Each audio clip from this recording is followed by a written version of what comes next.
giants or cewri feature prominently in Welsh folklore and mythology. Among the most notable are Bendigeidfran Llyr, a mythological king of Britain during the second branch of the Mabinogi, Idris Gawr of Cader and Ysbaddaden Bencawr, the chief antagonist of the early Arthurian tale how Culhwch and Olwen.Both Arthur and Gwalchmai of Gwyar feature prominently as giant slayers in Welsh tradition. Tales of giants in the Mabinogi. In the Mabinogi of Bran when Llyr, Britain is ruled by the giant Bran the Blessed, who has never been able to fit inside any dwelling. In Culhwch and Olwen, giants feature as antagonists throughout. Ysbaddaden, chief of giants, is the father of Olwen, a beautiful maiden sought by Culhwch a cousin of King Arthur's. He is slain at the tale's close by his nephew Gawr,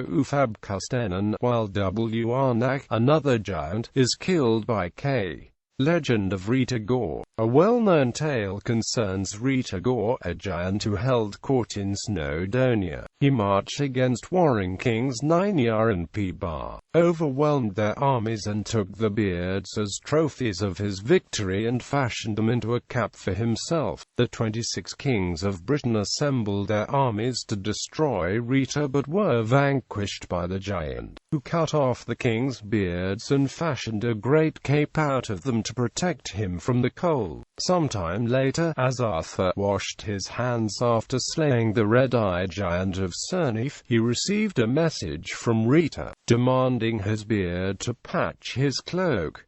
Arthur refused, and Rita marched south with his armies to claim it from him. In the resulting confrontation, Rita is forced to shear his own beard, and retreats much humbled in stature but much wiser in knowledge. A variant tale claims that after receiving the demands, Arthur marched furiously up to Snowdonia and fought against the giant in a duel, in which he lifted up his sword and struck Rita on the crown of the head, a blow so fiercely wounding, severely venomous and sternly smiting that it cut through all his head armor and his skin and his flesh and clove him in twain. According to the story, Arthur commands that a cairn be built over his body which forms Gwyar. Over the intervening centuries the name of Rudder was forgotten and Gwyar became known as Llyr. The capture of Gawr. Gawr, the giant of Castell Maelor, was captured in Cyfilog, about 12 miles from his own castle, and was sentenced to death. His enemies allowed him his final request to blow on his horn 3 times before his death. The first time he blew, his hair and beard fell out, and on the second blast of his horn, so great was the strength and force of the sounding that all his finger and toenails fell off completely. On the third blast of his horn, the intensity of the force of the sound caused the horn to be broken into small pieces. Maelor's son, Cornipan, who was hunting with his horse and his hound, heard the sound of his father's hand and lamented over his suffering. He made to rescue his father, and in riding with such haste and swiftness, he tore the head of his hound off its body. He spurred his horse onwards, leaped in one great bound over the Ystwyth River and attacked his father's captors. In the ensuing battle, Cornipan was slain.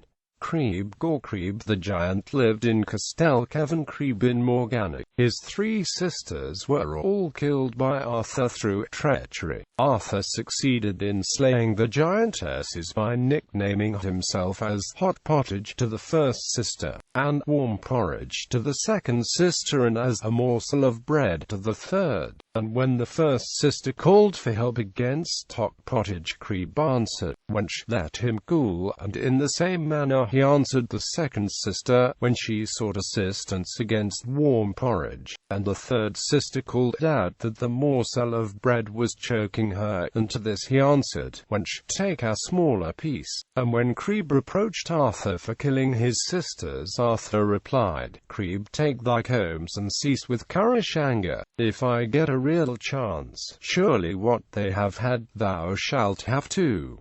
Other notable giants. The Historia Brittonum claims that Bendigeidfran was an early king of Powys, who was burned to death after acting aggressively towards Germanus of Auxerre. Canthrig Bwt, a giantess and witch notorious in the folklore of Gwynedd, lived under a great stone in Nantperis and killed and ate a number of the community's children. Gawr the giant is recorded in the Welsh triads as the father of Gwenllyfar, Arthur's third wife. A tale tells of the imprisonment of a number of his sons by the giants of Bron.W, leading to Arthur's attack on the abode to free his brothers-in-law. Other associations. The traditional Welsh name for Stonehenge is cewri or Council of the Giants.